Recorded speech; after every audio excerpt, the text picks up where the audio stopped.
Islam berkembang pesat di Malaysia. Luar biasa, Islam menjadi agama mayoritas di Malaysia. Pada 2013, terdapat sekitar 19,5 juta penduduk Muslim, atau 61,3% dari keseluruhan penduduk Malaysia. Berbagai hari libur Islam seperti Maulid Nabi Muhammad ditetapkan sebagai hari libur nasional. Malaysia terletak di Semenanjung Malaka, Asia Tenggara. Malaysia yang ibu kotanya Kuala Lumpur mempunyai luas wilayah 332.370 km persegi atau 2,5 kali Pulau Jawa. Sebagian besar wilayahnya mempunyai luas 1.036 km menyeberangi Laut China Selatan, tepatnya di utara Pulau Kalimantan dan lainnya ada di Pulau Penang. Pada tahun 2002 jumlah penduduk Malaysia berkisar 22.229.040 jiwa, bahasa resminya bahasa Melayu. Sedangkan agama mayoritas Islam 53%, Buddha 17%, Konghucu, Tao, China 11%, Kristen 8,6%, dan Hindu 7%.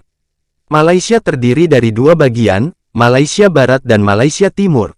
Malaysia Barat merupakan sebuah semenanjung yang terpanjang di dunia. Di bagian tengahnya membujur pegunungan dari utara ke selatan.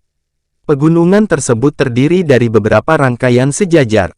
Daratan rendah utama adalah daratan rendah Kedah di utara, daratan rendah Selangor di barat, daratan rendah Johor di selatan, daratan rendah Kelantang dan Pahang di pantai timur. Daratan rendah di pantai timur makin ke selatan makin melebar. Negara ini dipisahkan ke dalam dua kawasan oleh Laut China Selatan. Malaysia berbatasan dengan Thailand, Indonesia, Singapura, Brunei, dan Filipina. Malaysia terletak di dekat Khatulistiwa dan beriklim tropika.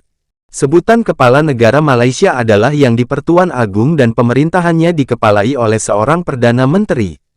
Model pemerintahan Malaysia mirip dengan sistem parlementer Westminster. Suku Melayu menjadi suku terbesar dari populasi penduduk Malaysia.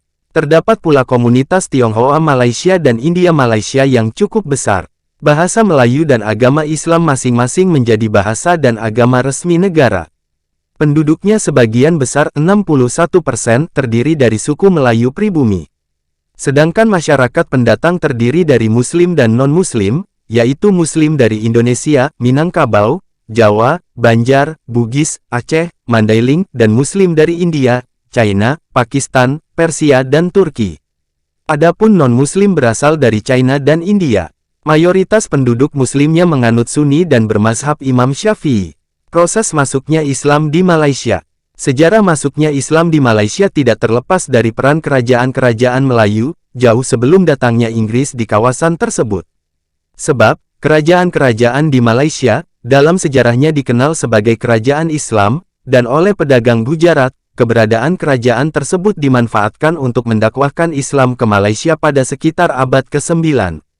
Dari sini dapat dipahami bahwa Islam sampai ke Malaysia, lebih belakangan ketimbang sampainya Islam ke Indonesia, yang sudah terlebih dahulu pada abad ke-7.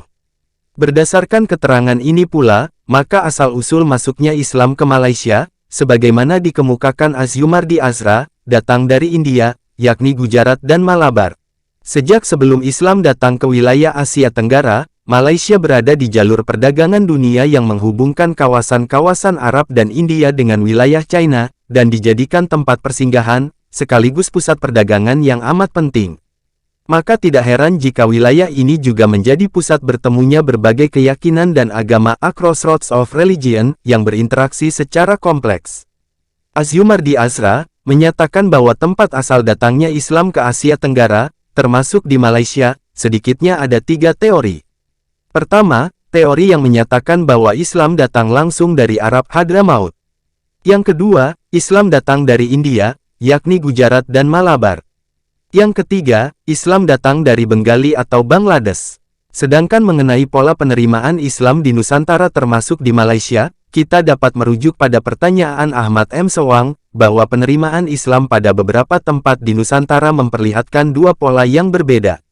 Pertama, Islam diterima terlebih dahulu oleh masyarakat lapisan bawah, kemudian berkembang dan diterima oleh masyarakat lapisan atas, atau elit penguasa kerajaan. Kedua, Islam diterima langsung oleh elit penguasa kerajaan, kemudian disosialisasikan dan berkembang ke masyarakat bawah. Pola pertama biasa disebut bottom up, dan pola kedua biasa disebut top-down.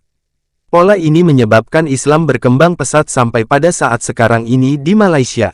Demikianlah yang dapat kami sampaikan, semoga bermanfaat hendaknya, dan terima kasih telah mendukung channel kami. Jangan lupa subscribe, like, share channel Islamic Civilization. Wassalamualaikum warahmatullahi wabarakatuh.